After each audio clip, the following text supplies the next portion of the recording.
these weird, awkward pauses when we first start. Isn't that crazy? We are live at Liquidation Motivation. Let me sing the jingle because nobody sent anything to me. Liquidation Motivation. Yeah. With Thomas Schultz and Esteban Nina. Welcome everybody to Liquidation Motivation Live. I'm going to go over a little bit of housekeeping before we start. Again, I want to invite everyone to click on to sign up for asd.online.com/reg-2026-18. That is our special link. So this way ASD knows that you are part of the Liquidation Motivation crew. And we also like you to sign up at liquidationmotivation.com/meetup so we can notify you of any meetups that we have, whether it's going to be at ASD or local. But sign up so this way you get notified. Some people said that it wasn't working, but I got it up and running and everything's working. The other thing too is that I want to let you know that I offer free websites to anyone in the liquidation industry, primarily liquidators. So if you are a liquidator and you need a free website, please sign up and I got you. All right. I think that's it. We're going to bring Thomas Schultz to the stage. Liquidation Motivation. No more naked cowboy. No. Bang bang! Welcome to the weekly live that we do every week, guys, and we got a great one for you today. I'm talking about some great energy coming today, so I'm super excited about this interview, man. And just in the pre-show, I learned a ton, so I can't imagine what I'm going to learn here today on the show. So I am super excited. He's pulling at my heartstrings because it's like, in the liquidation business, you just try to find different ways to make different kinds of money, and our guest today, I think, has kind of mastered that. But I will say that we've said it's cold in the last few videos, but I've been in Florida 10 years and it's never been below zero. I have an RV down here that I can stay at during the week while I'm at work, and the pipe's frozen it, man. The pipe's frozen it. And, man, this is the coldest it's been in 10 years. So it is crazy. It is nuts in Florida. I got 2 sweatshirts on today and no heat in the warehouse. So I'm ready to rock and roll. But isn't it crazy that we get frozen pipes in Florida? That's just so weird to me.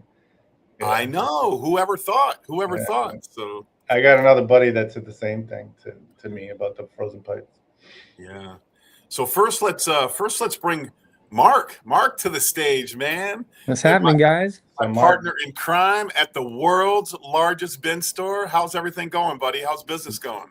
It's great. It's really going well. I mean, the inventory is, still up and down, but I think we're getting past that now, and we're getting out the slow time, and we're getting back to good stuff. Yeah, and I think the slow time really. Every one of my bin stores slowed down for the first month of January, and now they're starting to pick back up again, which is exciting. Other bin stores are calling me up saying, no, business is better now. Business is better.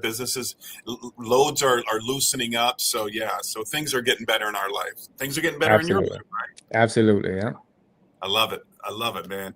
I love it. Okay, so without further ado, I want to bring to the stage the man, the myth, the legend. Guys, you're going to love this guy. This is Max Lopez. Hey, everyone. How you doing?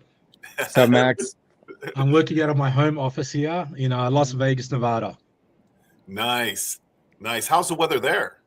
It's not like you guys are brutal cold. We're like doing 70s, 65s. It's like spring. It's weird because people are like, the weather's so beautiful, and I'm thinking to myself, summer's going to be brutal. If it continues like this, summer's going to be like 110, 15, 20 plus. It gets pretty hot out here in Vegas. Yeah, we went to one ASD out there. It was like 117 degrees or something like that. I forget what it was, but it was hot. It was. I mean, And the most amusing thing, everyone here, including my family, when it gets to like 50, 40, it's like, oh my God, it's freezing. We got the fur jackets on, the big puffy jackets, New York style. It's Yeah. freezing at 50, where you guys are suffering. Oh, Like, yeah, we're suffering right now. and you're in Nice. Florida, which is meant to be nice and sunny, right? Yeah. Well, And you're the only tomorrow- one in a tomorrow's t-shirt. supposed to be like 75 degrees tomorrow, so you know we're Yeah, excited about that. But we my tree, I got fruit trees. My fruit trees didn't even lose all their leaves. They're still alive. They're still like didn't even go through that winter process. So yeah, Nice. we're good. Weather-wise, we're great. Vegas is good like that, but summer's brutal. From June to like September is brutal. It's a form of torture.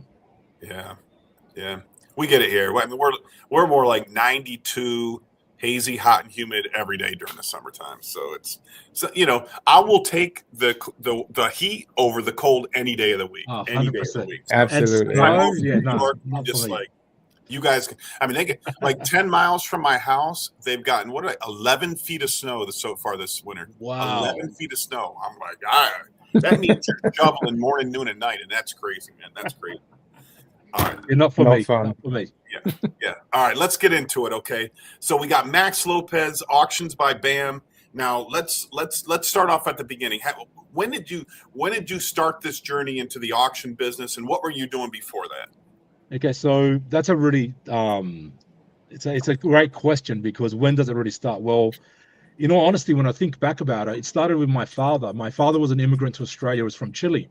So he was always about stretching that dollar. So he would go to construction auctions, buy windows and doors really cheap to install into houses, so we'll make some margin. And so I just saw that part of life. Like, you just buy stuff at wholesale, sell at retail, buy stuff at wholesale, retail. Fast forward, I moved to America. I refurbished my house by buying from liquidations.com Home Depot toilets, like pallets of them. Like, I'll buy one pallet of toilets and I use 3 toilets, sell the rest of them, make money, plus get 3 good toilets, right? So like Toto, Collier toilets, the designer ones that were returned. Sometimes I needed to fix the plastic, but my guy would do it. But I got like a $500-700 toilet for free, right? So that's how I refurbished my house. And then I fell into the eviction business. Actually, it was junk removal, and then got an eviction contract. And that was with Invitation Homes at the time. And so the eviction business is in Las Vegas is someone gets evicted, we would hold the personal property. After 30 days, if they did not collect the personal property, we would own the personal property. And we would put the personal property in these 20-foot to 40-foot containers, and we'll just put them on the yard, right? And fill them up. So eventually we ended up with approximately 5 to 10 personal property containers.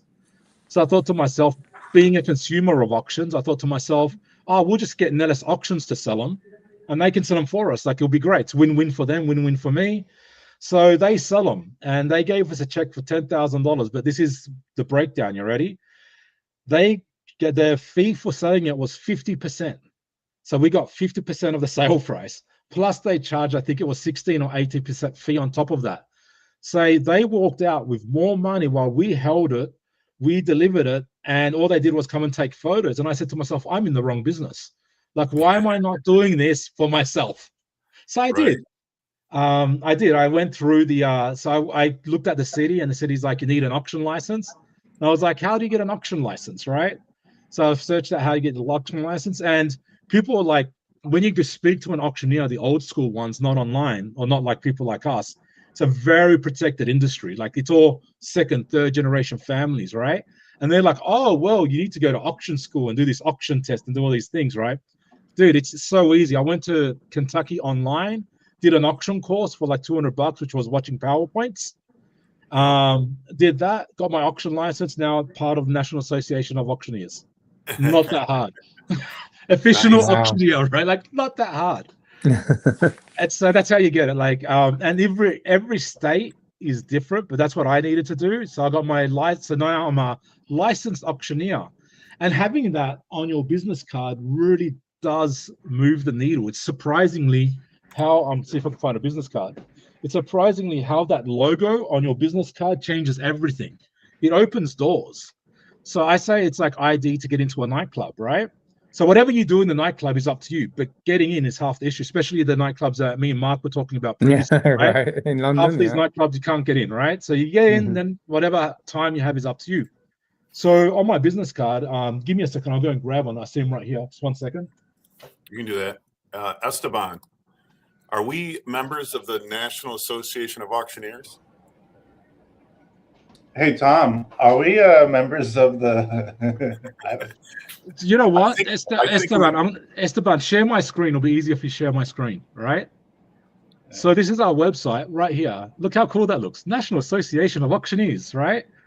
And you just pay. Everything is pay to play in America. That's the beauty about America. You just have to get the license and then pay, right? And so that's on my business card, and that really opens doors. It really opens doors with other auction houses because they know that I know what I'm doing, and it opens doors with commercial entities, which led me to what I'm doing now. Right? So yeah, so that's how I got into auctions. I realized the money to be made. The best auctioneers are like guys like this. These are the best auctioneers, and this is a whole business upon itself. This is JJ Kane, right? They literally get government vehicles and sell on a percentage. So they actually don't even take a profit off it because they're making 18% off $1 million sale in a day. So that's like ridiculous money in a day. So these auctioneers sell big commercial items, and you find most of them on Proxibid, right?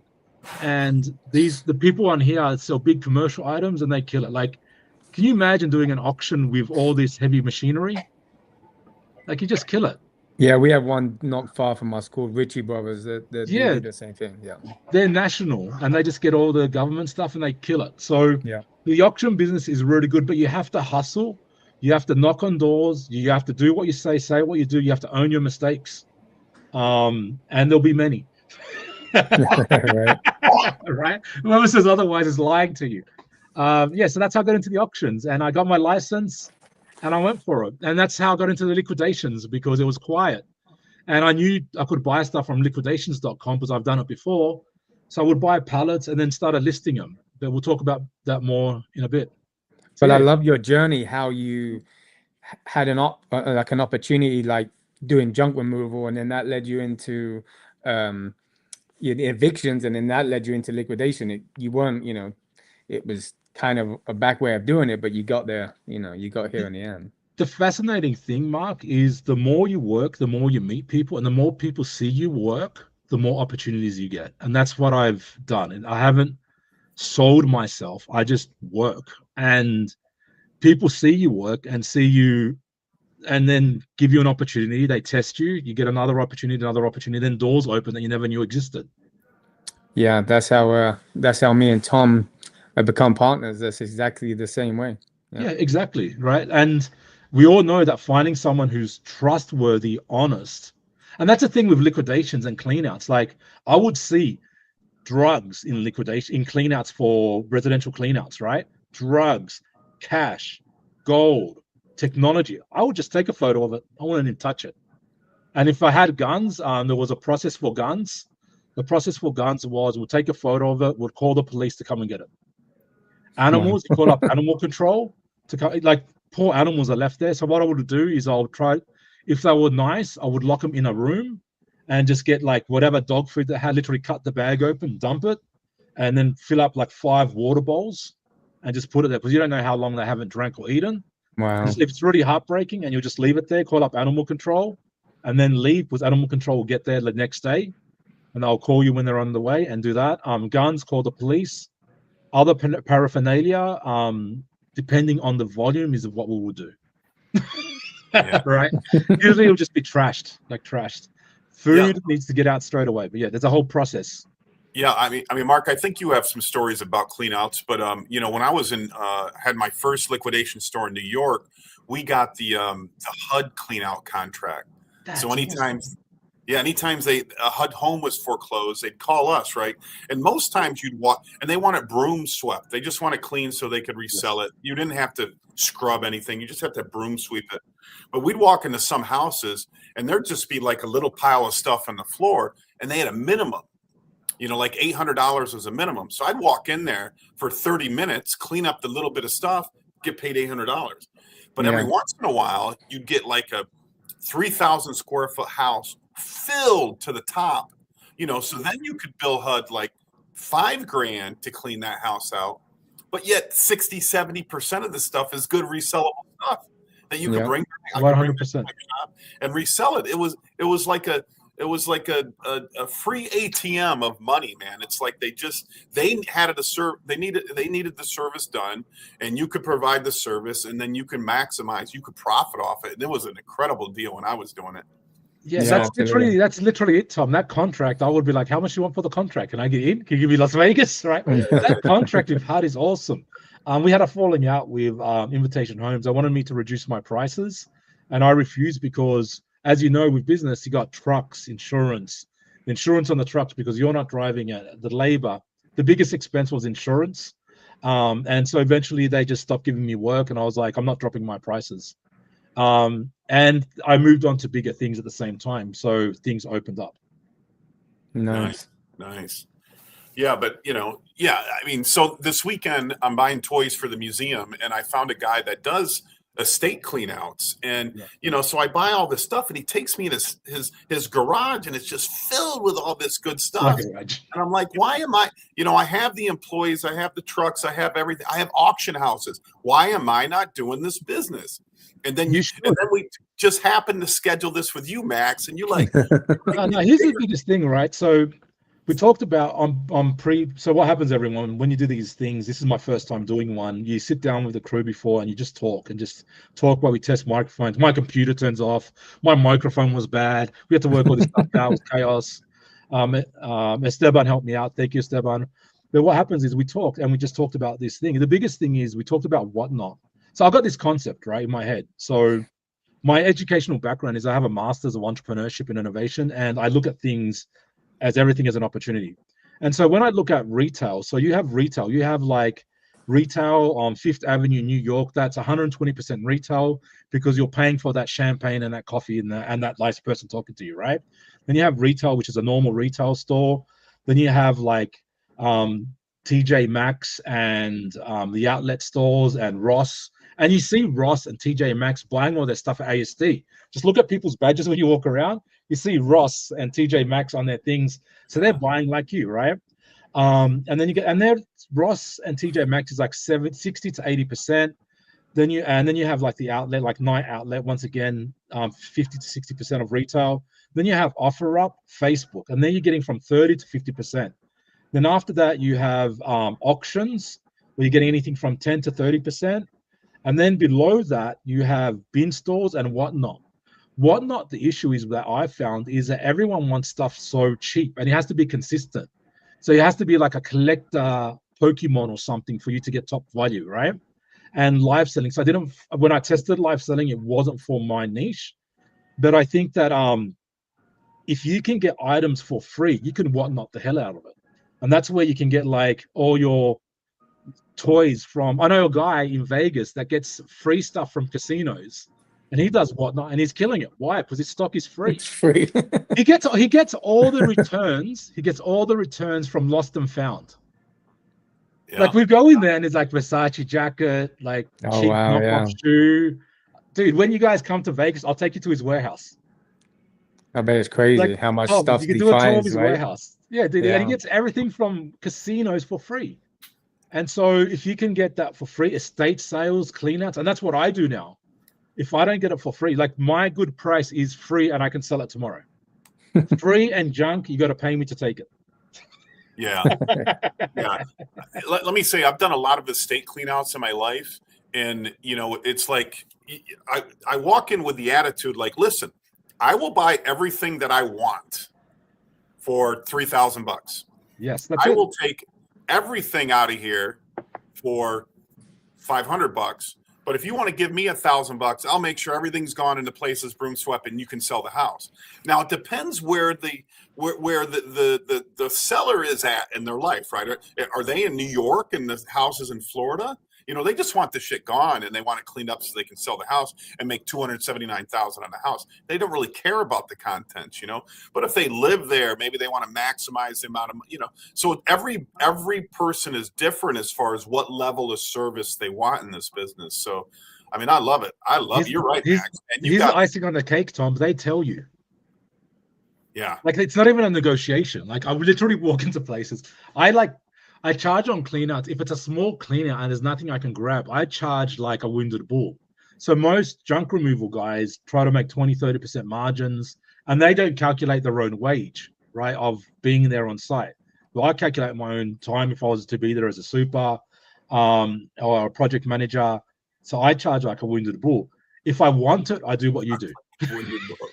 I do, like, I charge, man. I don't want to go and remove junk. I love you foreigners and all the sayings that you have. Do Americans have the same sayings? I don't even know, man. You guys are. Yeah. So we got an Australian, an Aussie, and an English guy, right? I can't call him British. He gets mad at me if I say British. So English and Aussie, like a wounded bull. You know, like that. All right. Sorry to interrupt. And the other, well, I charge them that if I do it, it's like, like it's worth the money, right? And if I really want it, I'll be like, I'll do it for like $500, or I'll do it for free. I'll clean out your place for free, and I'll pay for everything. And you get some crazy things, as I showed you offline. Like, you can get some crazy things. Like, it's ridiculous what you can get. And so that's what we're moved into now. Now, here's the thing. It's not as constant as your liquidations when you buy from Bstock or liquidations.com, because you're buying a pallet, you're getting it, you're processing it. But like I was discussing with Mark, the handling for whatnot is a lot. So you buy a pallet, you break it down, that's time. You put it on the shelf, so you got it ready for the auction or the processing or the listing. That's time, the listing time. And so all that adds up, and you need to calculate that in your costs when you do your numbers at the end of the month. Like, even if you're doing it yourself as a startup, you make more money working at McDonald's sometimes. Yeah, I think a whatnot is a volume game. It's definitely a volume game, and the higher volume you can get, the more profit. The lower volume is tough to, like you said, all the handling, the processing, the shipping, sourcing, whatever. Yeah, that's right. That's where you get like 100 of certain things. You can sell 100 of the one thing. That's you're 100%. That's like China style. Yeah, like they're like, look at this dress. We have a million of them. Yeah, what is volume, especially on the general merchandise side. You know, the niche side, the sneakers and the Pokemon and the sports car is different, but on the general merchandise, it's definitely volume. I should the other thing as well, which is I just realized as I'm talking to you guys, things on the internet change so fast. So when I tried Whatnot, which was around 6 to 8 months ago, maybe a year ago, it was that collectors, or it was really low value, and now it's got this whole volume stuff. And if you find the right thing, I would do it. Right, it just comes down to being open-minded enough to try everything. So we were doing auctions, and then I said to my wife, "Hey, I watched this. I think it was on one of your channels, Tom, where someone was like, I sell things everywhere," and I was like, "Why aren't we selling things everywhere? Why have I just decided to go auction?" So we started selling our items on Facebook, because we get more money on Facebook. So on auctions, I'll buy it for 10 cents in the dollar and sell it for 20 cents in the dollar. On Facebook, I'll buy it in 10 cents on the dollar. It takes me a week longer to sell it. Sometimes not. Sometimes sell in the same day. And I get like, my returns are like 60, 70 cents in the dollar. So I'm killing it. And it's just, you got to be open to all platforms. And I think that's why you're so successful, Tom. You try everything. You're like, that's a good idea. Let's try it. Right? Well, and you have to. I don't know if I'm successful yet, but that's how you know someone's successful. They never say they're successful. I'm still learning. Well, look I'm learning right now. You're inspiring me, Max. I swear we do these interviews, and I leave every interview with like nuggets of knowledge. Like, man, that makes my business better and better and better. But you're right. I mean, we pride ourselves. We say we have 13 sources of income in my liquidation business. And so every time something comes in the warehouse, there's a place for it, right? And the place that it doesn't belong is just sitting in my warehouse. 100%. It's either got to go to Whatnot, Hybid, Amazon Marketplace, our live auction, our weekly auction, or in our bin store to get rid of it. So yeah. And so when people reach out to me every day about, hey, I want to buy gold and I want to sell it on whatnot, and I want to make millions of dollars. I'm like, good freaking luck, right? Can I swear? I think I'm allowed to swear in here.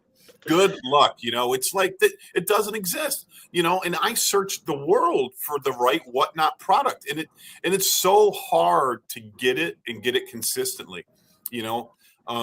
We do have an item. We have one load that we get, but we get it like once a month, where we pay like $2.50 for it. We sell it on average for $11, and so it's just a matter of how fast can we sell it? How fast can we sell it? But then when I sell out, then I'm struggling, and I'm like, go get the Dollar General pallets. You know?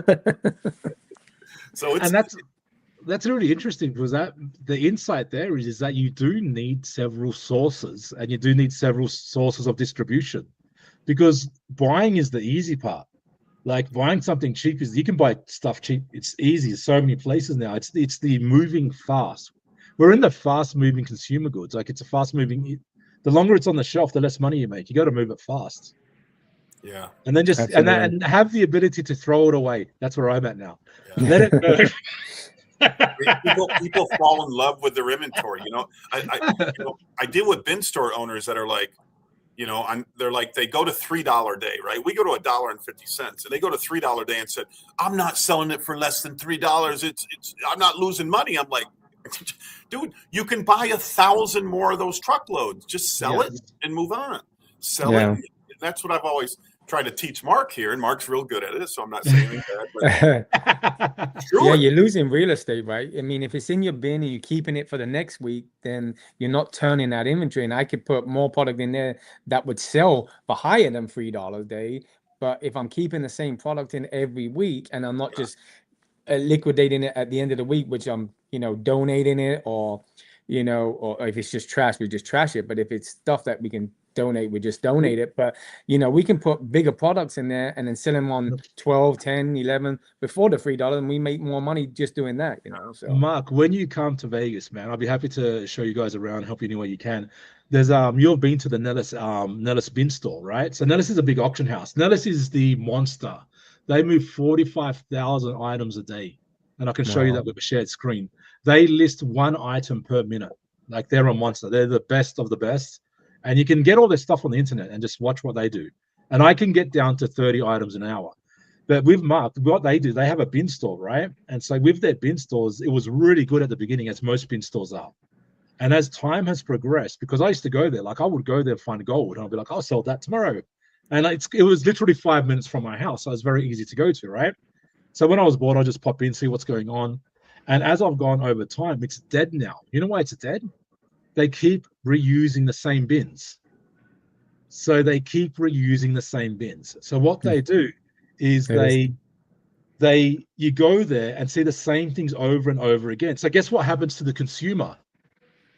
You don't go anymore. Like, why would you go? You see the same stuff, Like, why would you go? So it's not fresh as it was at the beginning. It's like, and it's sad because it's such a big space. So what you see there when you were doing it, Tom, they halved the space. They just made it smaller. Oh, yeah. I think so. So let me say something about Nellis. We met the owner of Nellis in New York City when we were up there for the Reverse Logistics show, and he invited us to do a video in his auction house. So we're going to go do a tour of his auction house and do a YouTube video there. But talking to the other guys, they did so they would process these loads for the auction and then fill the bins up with what was left over. So I think that's probably what you're talking about. At first it was great, and then it went bad. But they realized that really hurt their sales. So now they're not – they say they're just dumping fresh FC in these bins and doing they like the people coming in. If they're coming in to pick up an auction in the same facility, you know, they're getting customers in both levels there. So they say now it's fresh inventory. So they're brilliant. Like, I met that guy so Nellis Auctions, a bit of background, which they probably won't tell you, they may tell you. Nellis background was an old school auction house on Nellis Road in North Las Vegas. So I used to go and buy auctions there back in the day. I would go there, buy cars and whatever, sell stuff. I didn't ever sell stuff. I would buy stuff from him. I would buy, then sell it and what have you, right? And then he started with the liquidations, right? And I was already buying pallets. I knew what he was doing. And he's like the second generation auctioneer, right? So he invented it. His technology, the stuff that he's made with his apps is brilliant, right? And the bin store was brilliant because he was getting all this stuff and having so much volume. 45,000 items a day he's auctioneering, and he'll just release it into these bins. So it's a good disposal system of him before throwing it out. Plus, he's got another warehouse to distribute items from. So the guy is absolutely brilliant. And if you're in the auction business and you don't learn from Nellis Auctions, you're a fool. Like I learned from Tom, I learned from Nellis, I'm learning from Mark. You learn from everybody. And if you think you know it all, you're already lost. Oh, for sure. So I do think having fresh bins and getting rid of your bad stock is just what it is. And the market is what the market wants. Like you can turn around and go, this phone's worth $2,000. If the market doesn't pay $2,000 worth it, it's not worth that. No. Yeah.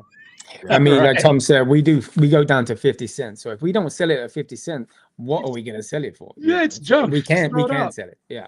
He's going to throw it out. Donate it. I just throw it out. Or what I do, because I run a small shop, is like people come over like, you want that? You can take it. Take it. Yeah. All right. Yeah. You want it? Just take it. And the Nellis guy is so young, man. He's so young. I just expected this old guy that's been around forever. No, I mean, I know you're saying he's second generation, but he's a genius. You know, I looked at him like, that guy's a genius, man. That guy has mastered the auction business. When you see it, like when I was, so, you know, we all know the story about the rabbit and the hare, right? So the rabbit and the hare, sorry, it's not the rabbit and the hare, the tortoise and the hare, right? Yep. The turtle and the hare, right? Not the two rabbits, right? The turtle and the hare. You got the tortoise, which just does this one thing over and over and over. These are the millionaires you meet, and you look at it and go, "You're not that smart, right? But you're a multimillionaire." And they're like, "Yeah, I do window coverings." How long you been doing window coverings? 20 years, right? 10 years, exactly. Right? And so you see that with a lot of families. Like I once at a cigar bar and I spoke to someone. They're like, "What are you doing?" And I was 20 years old. I'm like, "I'm doing a master's of entrepreneurship." He goes, "Oh, what's that?" And I go, "What you learned at the age of 10 at your dinner table," because he was like a third generation businessman. Right, yeah, exactly. Right? Which is literally true, right? Like self-made to like someone that's like my kids. My son's selling Labubus at school and made over like a couple $100, right? There you go. Yeah. Right, just sees it. Like he just knows how to wheel and deal. He just sees you doing it. So I think that the guy's brilliant, but he's also consistent, right? Whereas for me, my fault and my biggest fault in business in general is I come up with these I call it smash and grab, right? These great opportunities. I go in there, I make some money, it goes soft for a little bit, rather than going, "Oh, let's work it out. Let's make efficiencies. Let's get on processes and logistics." I'm like, nah, it's too much work. I can make some money somewhere else. So I jump to something else. And then I jump to something else. So the advice I had from one of my advisors was just stick to one thing. Everything you touch makes money. Just stick to it over time. And I think that's what he's done. He's found one thing that makes money and he's worked it. He's evolved it. He's brilliant. I'll show you a video, Tom, in a bit where he's processing. I'll see if I can bring it up now. So let me touch on something you just said there for a second, okay? While you're looking for that video, but your kids learn from your entrepreneurship without a doubt, but it's like every kid is different. And so fortunately, my parents could never buy me a car. So when my first daughter was growing up, I bought her a $10,000 car. My second daughter, I had a little bit more money. I bought her a $20,000 car. Now, Toby, who just turned 18, I bought him a $30,000 car. So I go to my fourth son and I say, "Tyson, he just got his permit. So in 9 months, I got to have him a car." So I'm like, "I'm going to buy you a $30,000 car. What do you want?" And he says to me, "Dad, can you buy me a $10,000 car and invest the other $20,000?" And my heart just broke. I'm like, finally, I got a kid that gets it. I get it. Gets it, right? It wasn't about being cool. It was about like, "Dad, I want to make sure my future is great." And man, the emotion that came out of me when he said that, man. So, that's awesome. like, that's the goal, right? That's the goal. He'll be fine forever. If he thinks like that, he'll be fine forever. No matter what happens in technology, this trading will never die. Yeah. I mean, I've seen a lot of, I don't know if I must have clicked on a reel, a Facebook reel, but it's like, you click on one, you see 1,000 of them, but it's like what? Poor people are consumers and rich people are investors, and you got to decide which one you're going to be, Absolutely. 100%. Yeah, and you got it. Yeah, it's when you start out, you got to make that sacrifice. Like I went from being a six-figure corporate to doing junk removal. I've got no shame. Yeah. I'd rather pick up rubbish than eat someone's crap. So Yeah. Exactly. Oh man, I don't know how many times in my life I've thought about getting a job, going to work for corporate America, and then everybody around me, and even though I buy and sell shit for a living, that's all I do. I'm a little bigger now than I've never been this big before, but everybody around me, even the people with great jobs, shitty jobs, painters, they've always said, why the hell would you go do that?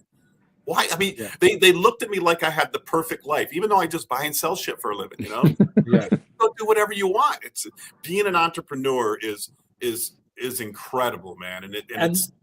And talk about quality of life, man. Your quality of life goes from here to here. My wife has been a corporate person her whole life, and I love my wife, but she's stressed and she complains every day about, Betsy did this and Tina did this, And the politics is nuts. Smiling, like, hey, everything's great. And I'm just like, the other way to look at it is there's two sides of the table, the owner or the worker. There's two sides, and you want to be either. I think that I assume that you're probably getting a percentage profit share or something along that line. That's why you're breaking yourself. And the best 50, businesses, 50, baby, 50. That's brilliant. That's awesome, right? The best businesses, and it's worked for Tom because you get richer as Mark gets richer. It's a win-win, right? The best businesses I've ever been involved in always give a profit share to the executives, and they kill it, right? That's where I was before that. I was at a car dealership, and I would have, it's called manager's salary, where you get six-figure base plus a percentage of the dealership, and you kill it. Like, you make more than doctors and lawyers. Oh, yeah. And so I bet the group was so good, we performed together, and that's how you can run several businesses. I think that's the key. But yeah, it's entrepreneurship is the way. I always say to people, you have good days and bad days. On the bad days, I'm like, I didn't choose it; it chose me. Yeah, right. And whoever said they haven't had a bad day is lying, absolutely lying. Right. But yeah, buying and selling, and the best thing is with this business. Like, let's go back to give stuff to the people that are watching. If you have a specialized knowledge in something.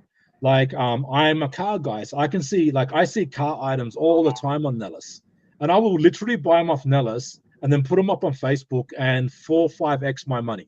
So I buy a motorcycle helmet or a helmet that's SA at 2020 approved, which means it's for racing only. And so if you want to race on a circuit, you need that helmet. You can't just have a normal motorcycle helmet. So I would buy it for like $50, sell it for $300 the next day. And so, yeah, it's if you have a niche and a knowledge of something, or can repair something, the world's your oyster in this business. And you can start with $1,000, $2,000. Just go to B Stock, buy a pallet, and you're off. Yeah. I mean, one of our big customers, few of our big customers are resellers, and that's what they're doing. They're buying at $12 and they're flipping it. And then because we buy in such volume, like me and Tom was talking about yesterday, that's where it makes sense for us. It doesn't make sense for us to break it down and retail it. 100%.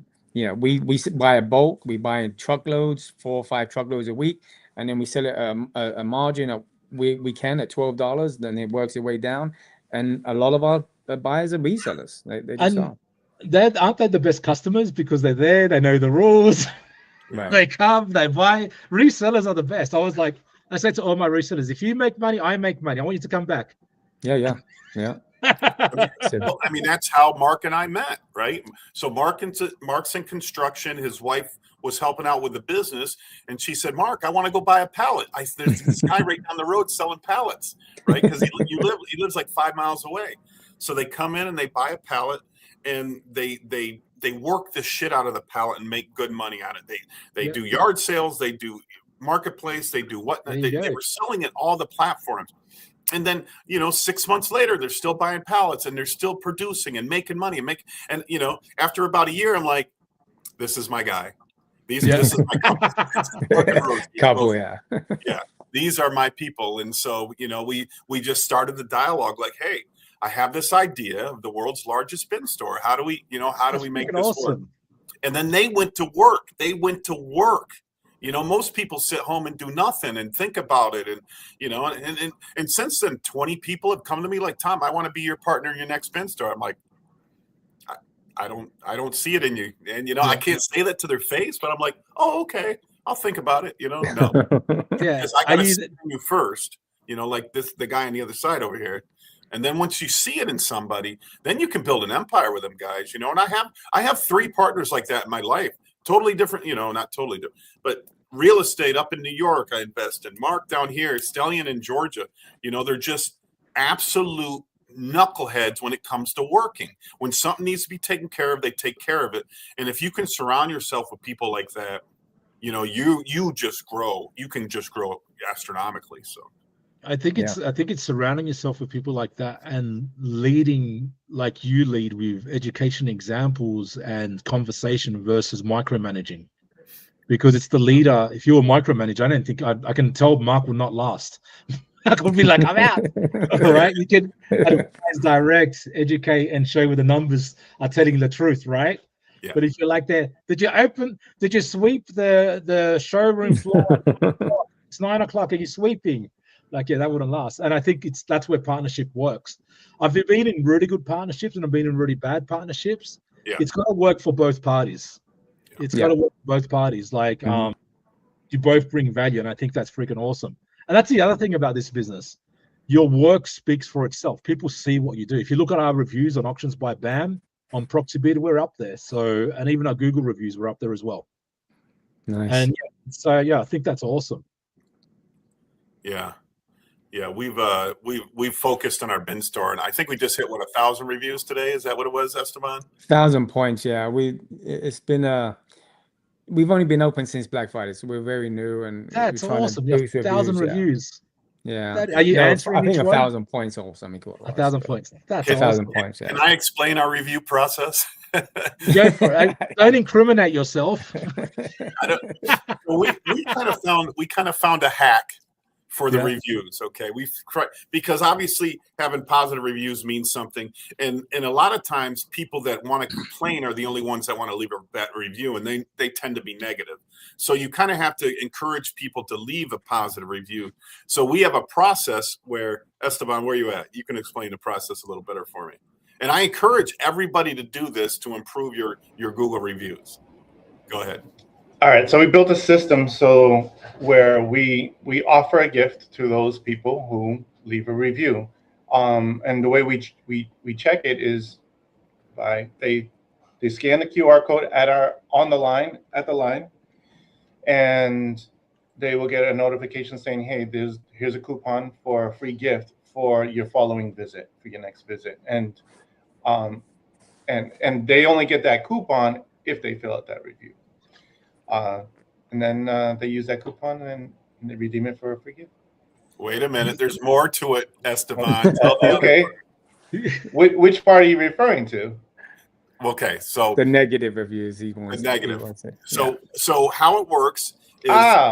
you're talking about review gating. Okay, so review gating. Yeah. Here's how we do it. So we encourage people to leave a review no matter what, whether it's positive or negative. So the first thing that we asked them was your visit pleasant? Was it good or was it bad? And if it was bad, it goes into an email that Mark will receive. And if it was good, we just simply ask them, hey, would you leave us a Google review? So we filter it in that way. But it doesn't mean that if they went straight to Google, they still could leave us a negative review and then show straight up. So but the good thing is if they have a problem with their experience, and it goes directly to us, and we can try to resolve it before they leave the negative review. Yeah, we can hopefully be customer service and show them, they had a bad experience, but we want to make it right, and then hopefully that leads them to coming back and then eventually leaving a good review. So it allows you to address it in-house. That's why we do it that way. Rather than straight to the negative review and then trying to fix it, we can fix it before they leave the negative review. So the way we deal with clients that complain, there's an advantage of being on an auction platform. And even in our Facebook stuff, if a client complains, it's like, "I will give you a refund," and if it's not a big item, we'll just be like, "Keep the item," and then we just black ban them. It's like, it's not worth it. It's not worth it. You're It's right. like 90% of your problems come from 10% of the customers, right? That's And right. you're right. Everybody who has a problem seems to have. I mean, we have some hell customers that just want to complain about everything. Yeah, if you're not happy, just leave. Here's all your money back. You're not welcome back. You're being 86. Catch you later, mate. My favorite thing is for Mark, right? So Mark does his weekly live where he shows all the high end stuff that we're putting in the bins. You know, it's normally That's like awesome. Govee lights, you know, $200, $300, $400, $600 lights. And then we have this customer that has the balls to call Mark and say, "Hey, can you put all those aside for me? I'm going to buy them all." Mark's like, "What?" Sure. You know? So the 500 people that waited in line for 4 hours can't get any of them. I'm like, "What are you thinking?" Yeah. And then she gave a sob story, like, "My puppy died," and she didn't really say that, but I don't really. No want one to cares. say Yeah. You know, it's like, what are you? Are you crazy? How long Yeah. you been And crazy? I love the gamification of bin stores. I think gamification in the bin stores is brilliant. So, like, you know, it's like Lucky Dip. It's like you know, letting little kids out doing Easter egg hunt. It's a treasure hunt. Yeah, that's exactly what it is. It's the thrill of getting something that's $600 for $12, and that's why we have 200-300 people lined up every week. And you know, it's a game, kind of a game to some of them, and they want they love the thrill of it, and that's why they keep coming back every week. What I notice with my customers is they're upper middle class. Everyone thinks they're people that are broke. No, they're upper middle class and they got nothing to do, except buy more stuff. They got nothing else to do except consume more. Yeah. I will say this. Listen, everybody says this. "Oh, it's a poor neighborhood. You'll do well there." Like, bullshit. Poor neighborhood. No money. I say go to the Salvation Army and look at the cars in the driveway. Right? Yeah. It's Mercedes-Benz, BMWs. It's all they're all high-end cars. It's, you know, it's who shops at our stores, who shops at the auction sites. It's price-conscious consumers, right? That's it. That's it. People who like to save money, man. I'm telling you, if you know, I got a little bit of money, but if my kids don't finish their meal at McDonald's, I get pissed off. Yeah. Because this place it's $9 because now it's like $9 to $10 a meal. I get exactly. Right? I can definitely afford them not to even touch that food.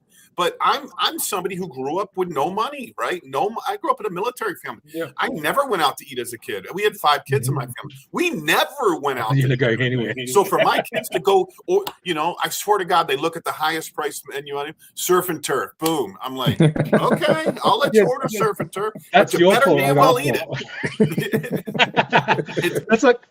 So if everyone would get out of their mind that it's poor people that shop at these shops. No, it's not. It's not. Like families. It's people that need it, that are conscious about their fun. My wife will never go into a bin store. She hates it. But there's 50% of the population hate it. 50% of the population loves it. It used to bother me, like, well, people would like buy a sports glove for like a baseball glove for $300 for their son. But I'd be like, you know, you can get that on eBay for like $80. You know, but they were like, "Oh, you can?" I'm like, "You don't know this?" I mean, it's already broken in, and you know, they just some people just don't want to deal with it, which is fine. And we need people like that, right? Yes. Because that's what makes the whole consumable good. If everyone was like us, the world would be ruined because everyone would be buying out wholesale. No, we need the consumers. Like I see consumers, I'm like, you got a good deal. You got a great deal. You bought it from me. You got a great deal. Good deal for me. Good deal for you. Everyone wins, right? So we need the consumers. The biggest trick is not being a consumer and not getting higher on your own supply. Like we've all done it, right? So it's not being a consumer. It's you're in the business of buying and selling, and you got to sell. Don't fall in love with your inventory. I have a Red Bull fridge that I fell in love with because it's brand new and retails for $2,200. And my wife is like, "Are you going to use it?" I'm like, "No." She goes, "Where are we going to put it if we do use it?" I'm like, "Okay, it's now listed." Yeah, that's right. That's right. Yeah. So it's we're in the selling of goods, and we fall upon so many goods. You got to. I think I'm at the stage now, but I just see everything as it's for sale. And technology, especially, if you don't move technology the next day, it's old. Yeah. So you just got to keep moving items. I throw it on a shelf, and then next thing you know, it's second stage technology, and now it's half Literally. the value. And it's like, come on, you're an idiot. You're an The idiot. technology is the worst. But yeah, I think it's you just gotta keep moving that product, move that product, and the different streams and the different forms. The bin stores are brilliant. I moved into a different area as we discussed previously, but I did think about the bin stores and I did do some tests with bin stores, and I think that's a great way to get rid of product and a great way to bring people into your other stuff as well. Because once they do business with you in one avenue, they'll do business with you in another avenue. Right. For sure, yeah. All right, let's talk about your auction site. What software do you use? Yeah. So this is the auction site. Can you guys see it? Is it up? I assume so. And so here's the auction site. So this is a white label of Proxibid. I'll bring up Proxibid. So this is Proxibid, right? And the reason why we went on Proxibid is because when we started off, I looked at it and I'm like, Nellis has a database. Nellis has the best. I'm in Las Vegas. Nellis has the best auction database. That's why they can charge 50%. I have no database, right? So I thought I'll rather go into. You got Hybid, which I think you're part of, Tom. Yeah, we do. Right. You got Hybid. You got Proxibid, which are the two biggest, and you got several other ones. And you can get white labels and have your own business on these. The problem with Hybid that I found was the search functionality is not great, right? So if I was searching a 3D printer, it searches, and just finding stuff in your area is hard. So the way I choose stuff in my area go like that. So the way to find items is difficult. Where Proxibid is a nationally based platform, the hardest platform to get on. Hybid, you just pay, they let you on. Proxibid, you have to be a licensed auctioneer to get on, right? So with Proxibid, you're searching, like when you search, it's easier. So I just did the same search, 3D printer, right? And this really opened up a whole marketplace I never would have thought of if I wasn't on here. And it shows you where they are. So you can work out, do I want to buy it in Florida? Obviously not, because the transport will cost me a fortune. Or do I want to buy it in another state, right? So we went on Proxibid. The fees are better than Hybid, and you have recourse. So check this out. So for see if we can find auctions by BAM. Let's see, or events, auction houses. With Proxibid, let's say someone, which happens all the time in auctions, buys a lot of stuff, but then decides not to pay, right? And so what happens is on Proxibid is you ban them from every single auction in their platform. And that's pretty much a big chunk of auctions in America. So that's the advantage of using this platform. It's a bit hard to use to upload. I'm going to see if we can find it again. It's a bit hard to use to process, but it's really good because banning someone really makes them pay. All right. So you want them to pay. You want them to pay. And so that's the biggest thing. Auctions. Are we? It's always hard to find ourselves as a bit. Oh, there we are. We just lost it. Auctions. There we are. So there we are. Do you see it? And it's got your little accreditations. I'm just opening up the page. So that's the platform we use. So what this did for us, Tom, which was really interesting, was we thought we were just going to sell to people in Las Vegas, but most of our clients ended up being in the middle of America, like Arkansas. We got some guy that bought like $800 worth of stuff and paid $1,200 for shipping. Right? Wow. And it's like, all right, then, like you pay for it, we'll ship it, right? And so they pay. So our clients became everywhere, and they usually do test prints. They're the Herman Miller chairs. They usually do test prints, and it's off, right? So a lot of Walmart, a lot of Costco, all that stuff. And so yes, that's pretty much the platform that we use. I want to show you this video as well. This video is mind-boggling, right? So Nellis has their own channel, Nellis Auctions, right? They give away all their secrets in this channel, right? There was a video, I don't know where it is. I think I lost it. But this is the inventory processing. Check how fast they do this, right? They've got it down where a lady scans it and moves it. They had another video. I think they took it down, but they do one product a minute. You know how crazy that is?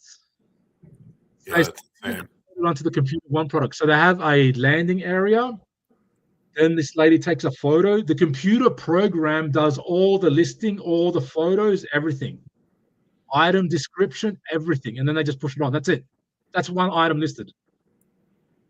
Adds it, fix it, moves it on. It's ridiculous. So we learned from them, and I made my own program that wasn't good, but then we found this other program that pretty much does the same thing called CrossList. And that posts on everything. So CrossList is a program that we use. We're like, I'll give you an example, right? So let's see what I got here. I've got 60 items up right now on CrossList. Let's go to the Red Bull fridge. That's the one that was hard for me to let go emotionally. Right? I don't know why. Where is it? I lost it. Where is it? So this Red Bull fridge, right? So it's currently only on Facebook, but let's go to another one that's listed everywhere, like this one. Do you see where it's listed? This Sigma lens is listed on Poshmark, Mercury, eBay, Depop, Facebook, Vinted, Shopify, whatnot. So it automatically lists everything. So we got a processing time to 30 products per hour. So that's pretty much what we use for listing, not on auctions by BAM, but that's what we use to list on other platforms. Nellis is the best at everything at this present time. A big competitor to Nellis is MacBid. You guys have MacBid over there? Like MacBid is huge. I don't think so. MacBid, you got to go to their bin store and their auction. So they do the same thing as Nellis, but their pickup system is different. So MacBid is huge. They got a thing called let's see if I can find it. Bin yards. Like there's one here, shop this location. They got this thing where it's like they got a bin store in the middle of Henderson, in the middle of nowhere, and it's brilliant as well. So they do auctions. So they're pretty much picking their own items. They get the items, they put some stuff to the auctions, the stuff that doesn't sell goes to the bin store, and then other stuff. All food goes to their bin store at MacBid. And that's another bin store. But yeah, so what we use is Proxibid, and what we used to do was these Walmart stuff, right? And the results were good. And let's go to a better one. Let's go here. The biggest thing with auctions is you got to be consistent. So you got to have that auction up every week, because if your people don't have an auction up every week, they'll just go to someone else. So when your auction's up every week, you get better results than them coming up sporadically. So you got to stay consistent. And we were sourcing our loads of B stock. Everyone knows B stock, right? Yeah. And liquidations.com. And so that's all our stuff that we were doing. So yeah, how much we had, like 200 in this auction, and pretty simple, right? Here's something that we figured out. Check this out, Tom. What we realized, so you learn off everybody, right? So when you go to Nellis auction, like let's go to actual Nellis auction, right? When you go to Nellis auctions, and this is how you can tell how much items they're doing. Look at the front page.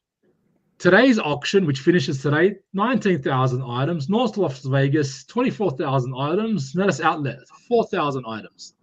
Is that ridiculous? Per day. That's insane. Right? That's every day. So when you go to, let's just explore Dean Martin. Let's just choose this oven, right? Actually, let's choose this because it'll be on the internet. I'm looking for something I can choose that's pretty simple, right? Let's just choose this TV, right? What they do is they take the photo, as we saw, and they just put like 3 or 4 photos up, write a brief description, selling for parts broken. See this description? It's automatically done by the AI. The photo is automatically brought up by the AI. CrossList removes the background. So when you go back to the Red Bull, you can see that, like, you can see here off the reflections, it was in the yard, right? But here with the photo, it removes the background, which is brilliant. It does it all in AI, right? So going back to Nellis, Hey, Max, yep. Do you know why it's important to remove the background? Well, in automotive sales, it focuses on the hero, right? So the hero is the product. So if you want to know who does marketing best, go to Tesla, Carvana for autos. For products, go to Apple. And so the item with no background removes any bias they may have. So if they saw a Red Bull fridge outside with a cover over it, it doesn't look as good as inside a warehouse. But let's say it's in a warehouse and the warehouse has real working warehouse. I've never been in a real working warehouse, Tom, that's not a mess. If it's a working warehouse, it's a freaking mess. If you walk into a warehouse and it's squeaky clean, your red flag should go up. Well, you're absolutely right, Max, about that. But there is another reason. Okay, tell me. It has to do with what Google wants. Google wants the white background and it's just this particular image. Why? Because they use their algorithm and their Google Shop for it. And when you list on all these products, when you list on cross list, it does. That's why we have a Shopify store, because Shopify does list on Google itself. So Shopify is one of those things. But check this out. So what they do is, do you see anything here? You see all the information, right? But that's it, right? So for me to figure out the value, I would have to click, go to Google Lens, search with Google Lens, click here, do a search, tell me how much retail value is. There it is, right? Check what MacBid does. This alone brought us a couple $100 a month, Tom. What MacBid does is this. Let's choose this TV, right? Or this screen, right? They got the item, same thing. They do 30 to 40 items an hour when they do their processing. But you know what the difference is? This one link makes you money. Do you see it? Yeah. You click on it, it's an Amazon affiliate link. Is that crazy? Affiliate link, yeah. It's an Amazon affiliate link. So we did that on our auctions, right? And we're making money off Amazon affiliates. That's funny. That's awesome. We put the was it going to do it anyway? So not what, do it for them, right? So you save the process for them, and that's what we did, and we kicked ass by doing it. So I think we did it on this one. Let's see. That's very smart. So there it is. They either buy it from you for cheap, or they can go on Amazon and buy it. Yeah, I'm not sure where processors put it, but they put it somewhere. And the most amusing thing about it is some guy went to our auctions, clicked on something, and then went and bought a piano or like $1,000 item. We got a commission from it. Mm-hmm. Nothing to do with our purchase. Nothing to do with it. So I was like, let's do that, and that's what you get when you research your competitors. It's very smart. Because it's just more money, right? I'm seeing if she did it on where I can see it. No, that's auction calendar. I'm not sure where they put it, but yeah, we put it somewhere, and it sends you to the Amazon link, and then they do their own research. So yeah, that's the platform we use. We use Proxibid. We signed up to Proxibid. You have to be a licensed auctioneer to be with them. They're nationwide. Because of that, 30% of our customers weren't in Las Vegas. And they're the good customers. And even if they're not buying, they're lifting the price of the auction up anyway. The other thing is, being on Proxibid, you're more of a legitimate auction. The problem with MacBid and Nellis, and I'm going to tell you something that not everyone wants to know, they do shield bid. Everyone shield bids. It's like if you own the platform as if you wouldn't shield bid, right? So you see that, and the way we've worked out the shield bidding is I would be following an item, and then the person would win an item, and then it'll be up the next day, which means no one went and picked it up, no one went to collect it and return it, and then I would bid on it, and then someone would outbid me at the same price. So I'll wait or go up the next day, and so on and so on and so on, until they drop the price, and then I won the item. Interesting. You can do these revelation there. Do these tests yourself. Like test out your competitors in your area. Like test, buy from them. You learn so much from buying from different auctioneers and the way they do stuff. How do you get into whatnot? The first thing you should be doing is buying some $2 items to see how it works. Right? And so yeah, so that's what you can see. I show you an example of that, right? Because I'm saying stuff which could get me into trouble, right? So I have my watch list account. So watch list. That's my watch list now. So currently I'm looking for I bought a new car. It's an EV. I need an EV adapter, right? These EV adapters consistently go for $22 but come back the next day. Right. And And they so that's retail over $100. Yeah. yeah, and that's what they say. They also inflate the estimated price, right? So they don't necessarily go for $100. Let's do a search here. Like, so you gotta like, and that's you gotta be a bit street smart in buying and selling. So yeah, $112. You know what I mean? From Amazon, $113. Their price, $164. Yeah. $68. So And it's in a damaged box there. It's not new in the box. Look at that. yeah, and so what happens is with auctions, people get auction fever, and it's not rare that you see people buy stuff at more than Amazon price. That's how you know you're in, and you see that all the time. You see that in Nellis, you see that at MacBid. MacBid has no return policy. Nellis has a return policy. We have a no return policy, and so you just do what works. They can do returns because their volume's so big, right? And yeah, and so that's how it works. But so never believe when someone goes estimated price. Always do your own research.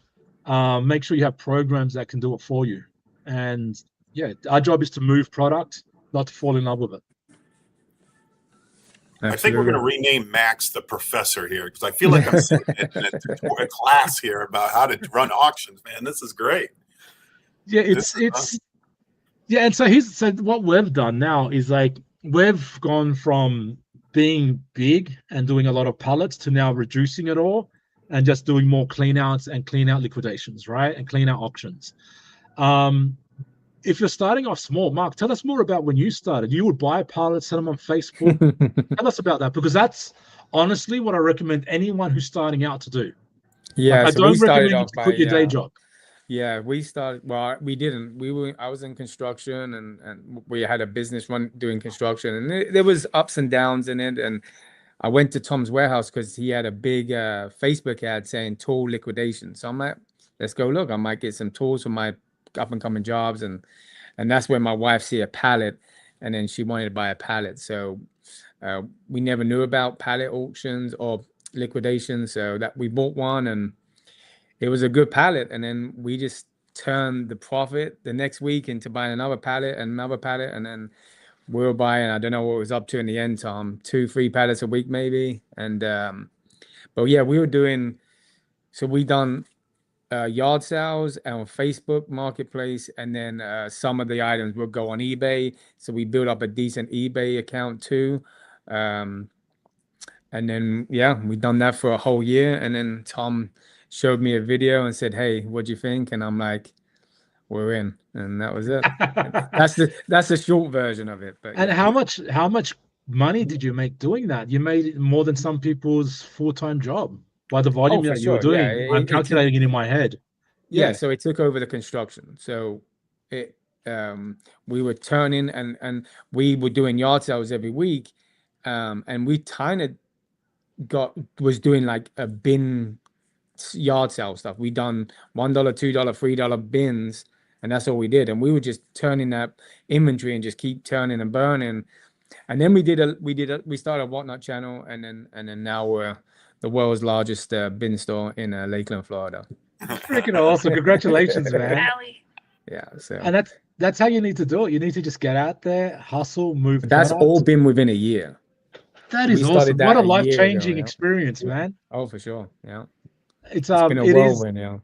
It's what you make it, and you meet so many interesting people. But yeah, so that's a platform that we use. Someone in the chat asked about Bid FTA. I don't know them. I'll put it back up here. Bid FTA. I don't know who Bid FTA is. But what I would do is I'll just buy off them to see what they are, who they are, and then any process, they got their own app. They seem pretty big. Locations, they are big. Look how many locations they have. Look at that. God damn, they're a big auction house. I didn't even know about them, Tom, till someone mentioned them. And so I will just buy off them, figure out how they do their deals. And then when you're that big, the issue is sourcing. So you need like a Tom in your life that's your friend that can source your trucks, because that's truckloads right there. And you need a contract to look at those stores. So let's go to auctions, shop all locations. And you just play around. Locations, let's click on see auctions. So they got 16 items on this auctions, which is not that big. And they look like they own their own platform. So I got this little app here. It's called Built With. What bird is that? That's a bird. Bird submit. That's a bird. Submit. Right. What Casita. So this tells me what they're using in the back end. And so they're using some type of HTML and content delivery system. It's like their own platform by the look of it. So yeah, that's brilliant. The guys, whoever owns that, good for you. Right? And here's the thing, there's so much, America's so big with such a big population, everyone wants to buy cheap stuff.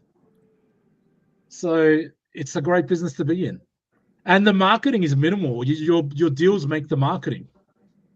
Like this, it's like there's a saying in marketing. It's like if you need marketing, it's the product is the issue. When you're in liquidations, the product is not the issue. So your marketing is irrelevant, and your advertising, it helps. But a lot of these Nellis never advertised until a couple of years ago, and they were already huge at that time because a good deal, people love to share good deals. So it's like wildfire. Same thing with your bin store, or even your front yard bin store, your little shop. It was good. We had 200 people every morning waiting. Yeah. See, and how? Because one told someone else, someone told someone else. Yeah. But yeah, so we could talk for hours. So what else do you want to go over? So that's what we do. But yeah, research, study your competitors, buy off them.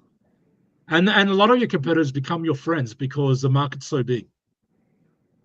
Yeah. Yeah. Well, why don't you tell us, Max, what do you think your future looks like? What are your plans for 2026 and beyond? Well, I have several businesses, and one of those businesses is still in the auction and liquidation space, but I have other interests in that I have. As far as the auction and liquidation space, I will never be out of this business. I'm always buying and selling. The only difference is I'm upgrading to bigger items that I'm buying and selling with bigger margins, because it's the same amount of work for a different effort, for a different return. So all I've done is I'm building relationships now with different types of liquidators where like commercial liquidators where I can do like 50,000 feet warehouses and stuff. And the deal will be, you pay me to remove it, or I pay you and I get to keep everything in the building. And so I make quick calculations, do the deal, and that's what I'm moving into. So, and auctions opened up that door for me, and yeah, that's where I'm going. And so more liquidation cleanouts all around America where where any good deal is. The biggest fascinating one I've seen, Tom, check this one out. Do you know there's Chinese factories that hunt for auction companies and do liquidations with them? Have you heard about that? No. I'll show you. So on Proxibid, right? There's these mini excavators. I'm not sure if you ever needed a mini excavator. I do. I want one in my life. I have to have one in my life because one, it helps me garden, and two, it's fun. All right. Yeah. So you got these little mini excavators, right? And they're everywhere, right? They're like brand new from China, right? Let's see if I can find one. Like here's a perfect one, right? You got these mini excavators, right? Like mini excavator parts. Let's just go to this guy's auction, right? And so these Chinese companies now are literally sending over containers of surplus items and selling them out through auctions. Like it's like there's certain ones that I see. There's a YouTube video out about a guy talking about it, and I'm like, that's brilliant. And you see these brand new mini excavators, like Alibaba excavators, like these ones, right? Like no-name mini excavators, and they're like brand new. See how they got a whole pack of them? They're all wrapped. They're like surplus from China. So these Chinese companies are moving the stuff over to America and then just selling them. Let's see their full listing. Which auction was that? And so, do you see them all? They're in boxes. See these things? They're all in boxes. Carports in boxes. So they send over pallets of them, like not pallets, containers of them. Find a yard, and then they just sell them through the yard. All these iron gates. And you see them all around America being sold. So the auctioneer is probably making a percentage of that, plus getting 18%. What's his premium? 13% is his buying premium. So no matter what, he makes 13% just for listing it. So you sell these things in volume, you get a relationship like that. That to me is the pinnacle of auctioneering, to get these, like all these things, like they're just same, and you see different auctions with the same items, just a different color excavator. And so there's a YouTube video on that. And that's where you're getting, can you imagine getting pallets from China and just liquidating them for people in America?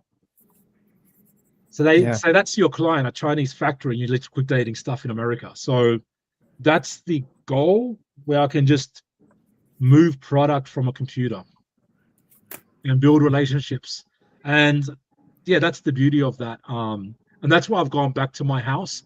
As far as B stock and B stock liquidations, that's a great place to start. Like Mark, look where Mark is from that. That's where I started, and that's where everyone should start.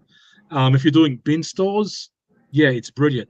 Bin stores is brilliant. That's a different marketplace. That's fast moving consumer good. But yeah, that's the future for me. That's where I want to go. Yeah, still do clean outs around America. Mind you, I can clean 50,000 square foot warehouses in 5 days or less. So that's my reputation in the clean out space. I can move product. Unfortunately, unfortunately, a lot of it just goes to the trash. That's where you get deals like $200 for a $5,000 vending machine. I don't care. That's where I throw out, literally throw out fridges. Like the fridge, I just throw it out. Brand new fridges, I'll throw them out.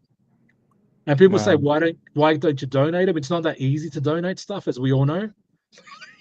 Yeah. Like it's not like they don't pick it up. You have to deliver it to them. It has to be in perfect condition. Yeah. And then they don't accept it when you get there, and you did all that work. Yeah, and then you have to drive around and dump it anyway, right? So you just dump it. I go, when I do the clean outs on site, I literally list everything. And I put it up so cheap that you have to come now. Then I just drop it to free. And the reason why I give it away for free is because, and it has to be picked up by that timeline, is because it's less space in my container for the junk. So it still makes me money. So if someone taking something for free is still money in my pocket. Yeah. And this is the business you may be moving into, Tom. It's the clean out business is so good for businesses that have where real estate is expensive and space is limited, because the real estate is worth more than the product to the landlord. Yeah. I mean, I'm quiet because I just feel like I'm trying to absorb everything you're saying here. I love it. Just getting free stuff to sell, and then to sell it. That sounds like a plan. Yeah, it's like you sell it, and they don't care, because landlords, like at that 50,000 square foot warehouse, let's say it's $2 a square foot, $3 if it's A grade. They're losing hundreds of thousands a month having that crap in there for them. They want it out. They don't care. Yeah, we Mark and I just talked about this the other day, that I'm watching a popular real estate guy in Tampa, and they offered him a Macy's, right, to lease a Macy's, or to buy the store. And he's like, what the hell am I going to do with 150,000 square feet? Now Mark and I know what to do with 150,000 square feet. We'd open the world's men's store. But this guy, what the hell am I going to do it? I don't want to pay the CAM. I don't want to pay the tax. And he says Macy's then offered it to him for free. Oh, wow. Still turned it down.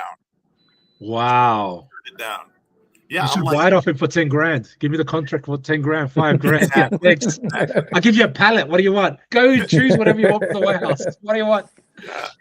And that's the thing. A lot of people aren't motivated by money.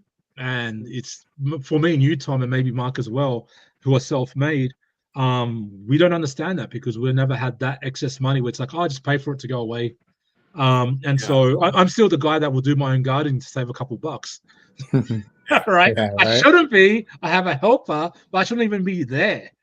Right? So Macy's just want to offload the cost of the maintaining it, the outside landscaping, because they have to, because it's part of the mall. But they just want to. They like, well, we're not using it. I'd rather give it away and then we cut our losses. I think Nellis did the shopping mall. You guys have done the shopping mall. I think this is the future of shopping malls. Like you got the parking, you got the infrastructure, you got the direction, the locations. I think it's a brilliant use of space. There was a 99-cent store that closed around me. I wanted to get that space. I would have done the bin stores there. But it got taken by an Audi like in a heartbeat. So these big spaces for liquidation, storage, all this stuff is brilliant. And the margins that we make, let's be real, we make some crazy margins. There's not many businesses you get 100%. Like you buy something for 10%, sell it for 20%, you just made 100%. Yeah. Yeah. No, 100. I mean, retail is like you're buying something for 60% if you're lucky and selling it for 100. But most of the time you're paying 80% of the retail value, and making such a small margin on it. And you got to do that shit over and over and over and over again in order to win. I mean, we're just so lucky. Also, and you got to price it, you got to display it, you got to advertise it. We just dump shit in bins and run away, right? Just say, go get it, people, go get it. Exactly. And it's brilliant. And it's there's a documentary on Netflix called about the excess consumer.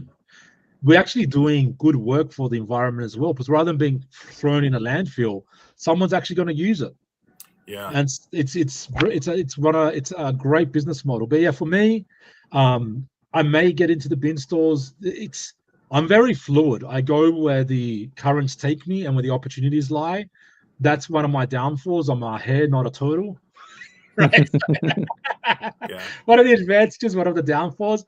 I think what Tom's done is subcontract to a turtle hair hybrid.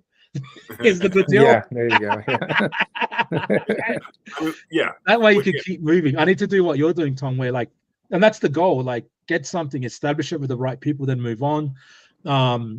Finding the right people is gold. Like, Mark, you're gold, mate, and that's why you got 50%. Cheers, mate. Right? It's true, and you're worth every dollar because that lets Tom do other stuff. And while you're focusing on that business, and everybody wins. Everybody wins. And that's the goal. So do the work, set it up, and then step away. For those people that have high energy, shall we call it? Yeah. Find the right partner, though, man. Find the right partner. It's mission impossible, mate. Exactly. That's the hardest part, man. I don't know. That's the hardest part. Yeah, 100%. 100%. Wow, we've been going an hour and 20 minutes now. I mean, it feels like we haven't even got into it, right? I know, right? I know. This could easily be a 4-hour podcast. Easily. I'm looking. So what happens, everyone, is they send you questions, and we really haven't even gone over any of the questions.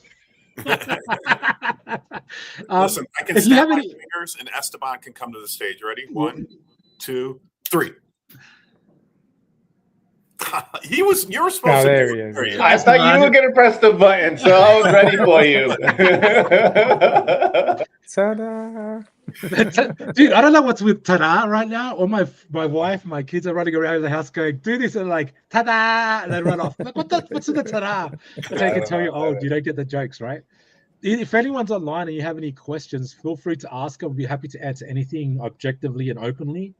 I have an abundance mentality, which means that if you there's so much money and opportunities to go around, it's up for you to go and get it. And I think that the harder you work, the more opportunities open to you. Mark and myself and Tom and even Esteban are perfect examples because we've all done the groundwork, which is, I know Esteban was a big eBayer. Mark was a person that would sell and buy pallets. I've done pallets. Tom, you started doing this, and we all are growing. It's give more than you take.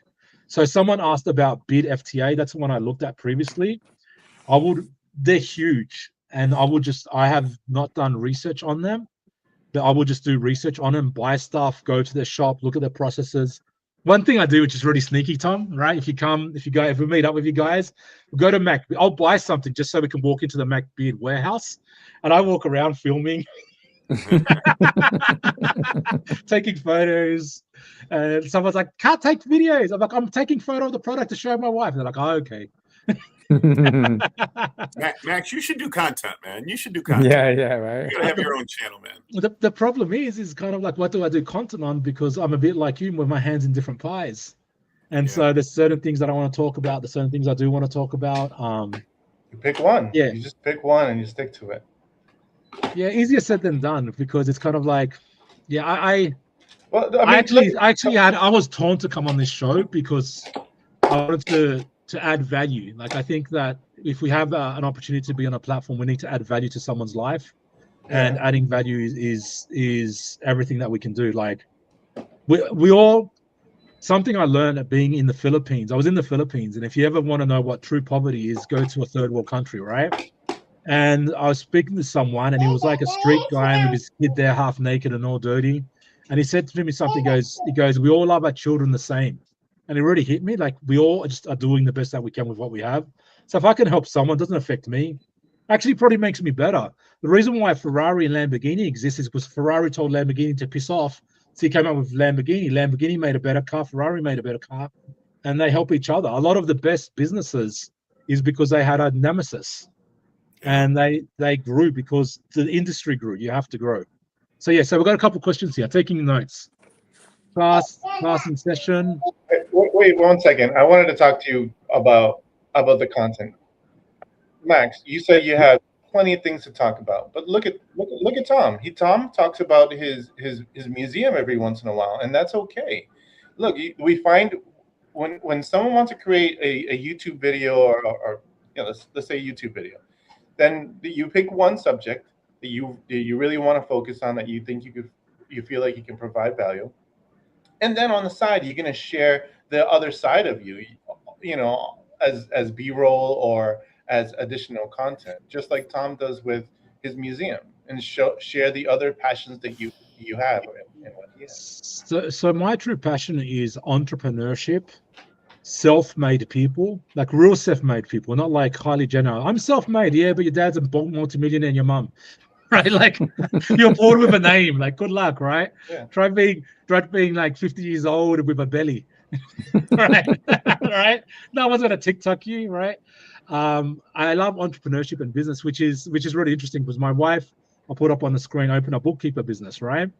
And so my thought was, I may make content for her just to talk about entrepreneurship, because I love Mark's story. Like, Mark should be someone on this station, just the human spirit of buying pallets. And he didn't go up to Tom and go, let me open a store with you. He was like, let me buy a pallet. Let me buy another pallet. Let me buy a pallet a week. Let me buy 2 pallets a week, 3 pallets a week. Ha, ha, ha, ha. I'm killing it. Construction's out, right? And Tom's there watching him going, yeah, this guy's got it. He's doing it. Didn't say he was doing it, just got it, right? So then he came into this, now the biggest beanstalk. Congratulations, Mark and Tom. Like, I love it. When I saw you guys, I'm like, I'm so happy for you guys, right? And that story behind getting there, Mark, coming from England to America, that's a whole, I want to interview you just on that. Tom's got so many businesses. He's mastered how to, do you know how it's hard to run one business? Running 2 or 3 through managers, that's a skill set I don't have. I need to learn that. I would interview Tom just for that. And Esteban, like, everyone, he's done something. Esteban had a major eBay power store, and then started working with Tom, a bit like Mark. And he's now doing really interesting things on the internet. Now that we've talked more, I want to speak to Esteban about what his future seeing, and how to grade pallet sellers in the future, and how to build websites. And so if you don't have a free website from Esteban, I would go and grab that straight away. But yeah, if I do content, it'll probably be about entrepreneurship and the human journey of business. Because that's the real journey, right? Enough. You're certainly entertaining. You certainly have enough knowledge, man. I think you would kill it. I think you would kill it. Anybody in business needs to market themselves. And I try to even preach to my kids, like, at 10 years old, guys, start making content, so that by the time you're 20, everybody's going to know your name. And then if you want to sell a product, you can sell whatever product you want. So, what? I would take you guys up on that. I'll take you guys up on that, but you got all 3 of you have to be on the show at least once. Deal. Sure. Yeah. Yeah. I feel like everybody has a journey, everybody has a story, and it starts somewhere. I mean, you have to. There's like you, Max, is like you were doing evictions, and that led you to here. So it's one decision leads to somewhere else. So But nothing everybody has a happens chat. if you sit there and think about it. Like nothing happens. Like nothing for us has happened because we're sitting on the couch or buy a pallet from Liquidation, then sit on it and go, "Oh, I bought this pallet for 1,000 worth 6,000 or 10,000." No, you got to sell it. Like Yeah. sell that pallet, right? Like It's you like got to do the work. we was at lunch yesterday, and Tom said, "What do you say?" We were talking about Robinhood. He's like, "Invest right now. Go into your own." Picked up the phone, and we have to invest right now because if you don't start, you're not gonna, you're not gonna start. Exactly. I said it right now. I'll wait. Right Pick now. up your phone right now, and every Like day he you're stopped gonna talking to us at lunch. That must be a great lunch. We guys have to definitely go for lunch. Tell me what you guys like. We had a good lunch. Yeah. I'm just reading some stuff on the side. Thanks for the information on party business. With specific products, you need to build a relationship with wholesalers, and you probably can get the leftover products. And you just got to go knock on doors. You got to knock on doors. Like, have no shame. The worst thing someone's going to say to you is no, or piss off, or I can't talk to you, right? And I know is not a no. Like, just go back the next month and take some cookies and stuff or some treats. Be like, "Hey, I'm here again." And they'll be like, "Oh, it's you again." And you're like, "Yeah, I know you don't want to do anything, but hey, just keep me in mind." Eventually, they'll call you up, right? I've been Liquidation's auction for 5 years, Kansas. Liquidation. Yeah, that's a big thing, Tom. I think you need to address this. I think you need to address this. Let me read it. Go for it. So Leda says, or Lita says, "I've been in liquidation auctions for about 5 years now. Out in Kansas City, liquidation places are dropping or closing everywhere. It seems like a Ponzi scheme in this neck of the woods. How do we stay in this game for another 10 years?" We discussed this in. So sorry, Tom. May I? Yeah, go ahead. We discussed this previously in this video. Different distribution networks. Like, you can't be hitting the same hammer over and over and thinking you're going to get the same results while the world is changing at the speed of AI, right? So it's different distribution networks. Like, I tried Whatnot before. I told Mark, and I didn't like it. And then he's mentioned some things in this conversation. I'm like, I might try that again. I just need a different item, right? I do Facebook, Poshmark, eBay. I do everything. Like, if I can sell it through an item. So different distribution networks, like, you have an auction site. Do you have a bin store to get rid of stuff? Do you have a Facebook page where you got good ratings to get rid of stuff? Do you offer delivery, like shipping? Like, that was a big key for us in our business, to offer shipping. Bit of a headache. By the way, if you offer shipping, there's a place called the Pirate Bay, which gives really good discounts on shipping, right? Mm-hmm. Yeah, it's called the Pirate Bay or something like that. I can give Esteban the notes later. So you just have to, in South America, there's a saying. What's it called? Pirate ship. Yeah, pirate ship. There you go. There's a saying in South America called, you got to find the 5 feet of the cat. Cat doesn't have 5 feet, but you got to find it. And just find the way. Like, you just got to find it. Or you can sit there and let it go, let it die. So you got two options: either find it or let it die. They're your options. So every day, what's the saying? Every day, a gazelle wakes up, he's running for his life, but so is the lion. They're both running for their lives. You got to run. Yeah. Got to move. Yeah. If I could, I mean, are you willing to put in the hustle? Because there's a lot of people out there, right? There's a lot of brokers brokering brokers load, that brokering brokers load. And then you end up getting a processed LPN from another auction house that didn't want to sell the shit on their auction. And then they sell it to you and you can't move it. So you got to be very careful in your business. And Max is right. I mean, we have 20 different lines of 20 different lines of inventory that we work every day. I mean, I have 16 messages here from people trying to sell me loads that are going to help me grow as a business. And I test every one of them, right? If I bring them in, if they work, I hammer the crap out of those people. And those are the ones that I want to keep buying from. But you're right. It's a process. 50% of the loads out there now are processed by auction houses, because auction houses are growing so big nowadays, And I'm not saying process is bad.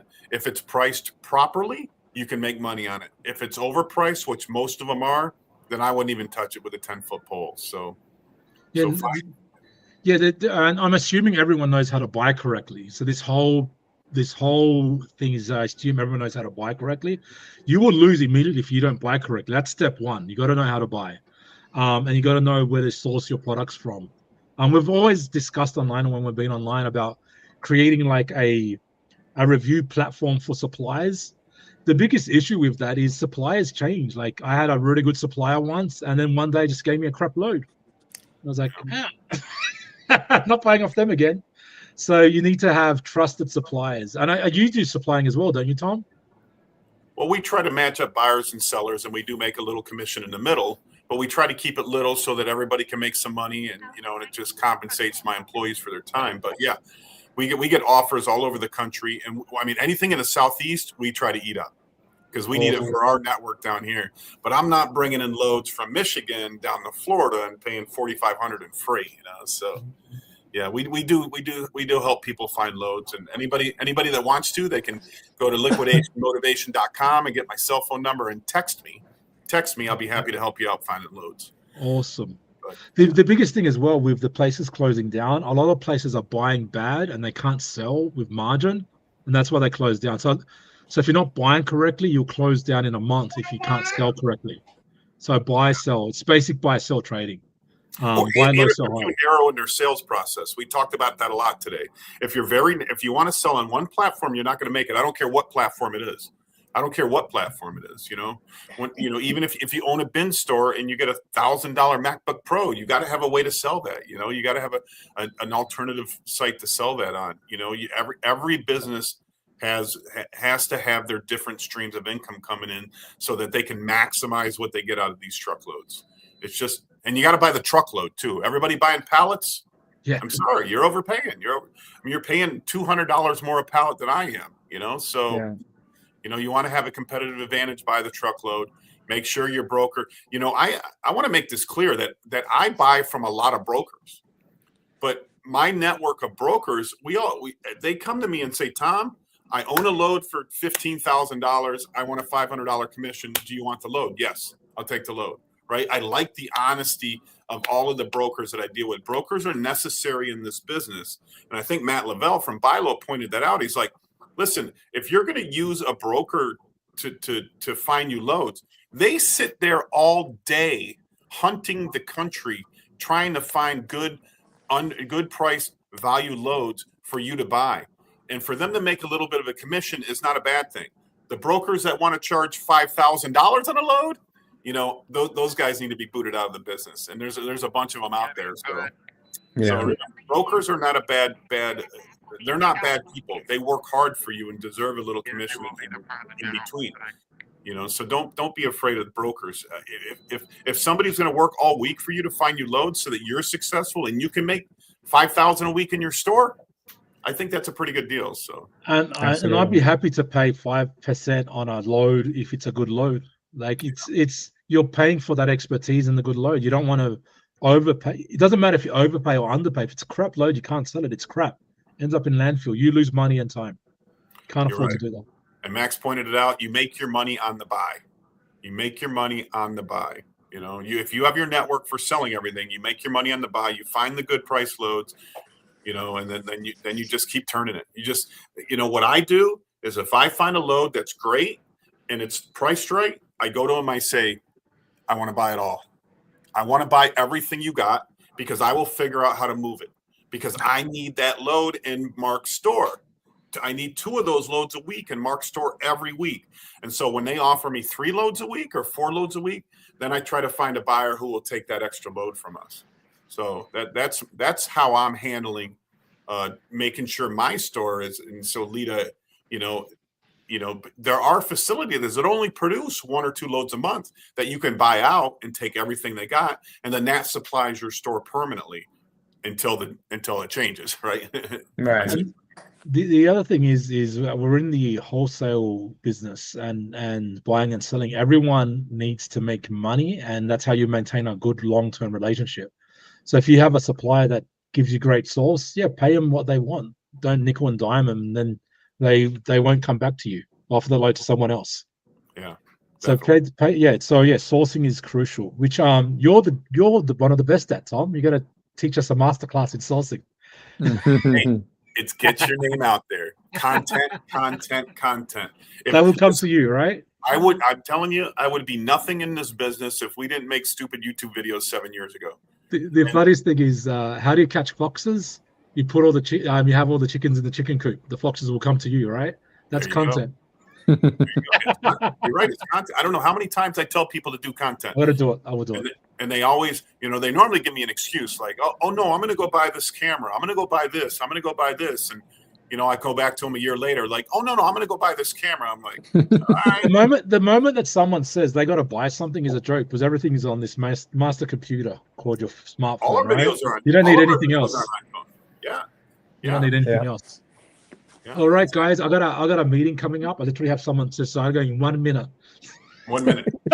Max, and I'm like, I want to talk more. And she's like, no, 1 minute. Okay, Max, how do people find you? How do they reach out to you? Auctions by BAM, but I'm very open. Like, I believe if you got someone's phone number, you could track them down. You got the fakes now with AI, you can track someone down within a couple of hours, right? Look at Esteban's laughing because he knows it's true, right? All right, like you can tell someone just by tracking. So I'm like all open, right? So you can just add me on Instagram, Max702 Lopez. I'll bring up my Instagram. It's very family orientated. It's not a big deal, but it's me, and it shows all aspects and stuff that I'm interested in. And that's me. Yeah, that's me. I drift cars for fun. I love the landman. Family's everything. My dogs is everything. Philippines, stickers, graffiti, different clients. But yeah, did you hear that? Did you hear that? So that's how you find me. And if you want to contact me there, if anything in relation to the auctions, just auction us at Auctions by BAM. That's pretty much it. And hopefully we get to see you guys in Las Vegas. I'll be happy to hang out with you guys, go and eat with you guys. Anything you need, let me know. I've got a nice car we can drive around in. Should be good. All right. Nice. Hey, Esteban, I want to stay on for a second, even though Max has to leave. Okay. So Max, thank you so much, buddy. Thanks, Max. You're inspirational, my man. I learned a lot. I got a lot of notes over here. I got a ton of notes over here that I was thinking about that. All right, guys. Catch you later, man. Thank you, Esteban. Thank you, everyone. Thank you, Max. Thank you, Tom. See you, Max. Bye-bye. You got me off. How do I get out? There you go. That was good. That was good. I enjoyed that. I really learned a lot from that. I mean, we didn't get a lot of viewers on that, but I'm telling you, that was a master class right there. That was an education. About the ocean stuff, the process and stuff like that, somebody comes out and says, "Here's my secrets for making money," and they don't want to get, they don't want to watch the stream. It's just like, I'm going to change so many things in my life. I mean, 5 things in my life because of what I learned today. Different things that he said there. I literally have all the notes from what he was saying. I'm like, this guy's amazing. I'm learning more from doing these interviews than I think that maybe other people. I don't know. I'm sure other people are learning too, but I'm getting more value from these interviews than almost anybody, I feel like, because you just when you get into a business, you kind of just get stuck in it, and you kind of get sheltered and you have the the blinders on, man. But then when I get like reinvigorated, and that's what the trade shows did for me before these interviews, because when I'm doing a YouTube video, it's just me and Paul on a camera, I'm not getting inspired by anything, but these interviews certainly inspire me, man. Have you ever heard of Max before today? I don't think so. No, you haven't. Yeah. But it's like if you open a whatever you open or business you start, if you could get the 5 best people in that in their business, but they do the same, and you could pick their brains, that's like what we're doing. And then they might not be the best people in the business, but they have their own niche, or they have tips or the way they do it, and it works for you. And in our businesses or in different things, it's gold. That's gold. Yeah, and if you can just angles. You can pull a couple things from every one of these interviews and add it all together and create your strategy. Boom. Correct. Boom. But listen, why I wanted to stay on is just wanted to mention that we are going to the trade show, right? So let me see let me pull up my trade show sheet here. So we are going to the are we not live anymore on Facebook? No, we're live, baby. We're still live. Oh, okay. So we're going to I want to let everybody know we're going to the Evolve trade show, which is in Vegas from February 16th through the 18th, and it's at the Horseshoe. It's at the Horseshoe Hotel Horseshoe Convention Center, and I just want to let everybody know that this is I believe it's a brand new trade show that that nobody knows about yet. I've never heard anybody talk about it, but it's all liquidation. It's 100% liquidation in Vegas. So I'll take any excuse to get to Vegas. Now, when you scroll down to the bottom, they show like the people who, and I don't know the people that are involved with this, who set this up. I think you keep going, yeah. But when we find a trade show, we have to go to it because you never know who you're going to meet. But there you go. There's the 5 people. I don't know if anybody knows any of these people that can reach out to us and let us know. But, you know, I'm assuming they have some sort of expertise in the industry. And this seems to be only about liquidation. So it's another good trade show to go to. I'm going to go there this year, or I'm going to try to see if we can meet up with some people. So, you know, that's coming in what, 2 weeks, Mark? 2 weeks, yeah. 2 weeks. We're flying out to Vegas. We're going to be in Vegas. So if anybody wants to meet up, you know, reach out to us. We'll be in Vegas for those. I think we're going to get there late Sunday, Monday, Tuesday, leave Wednesday. So we'll be there for 2.5 days. But yeah, welcome to Evolve, the next generation trade event built for the market. I didn't get to read it.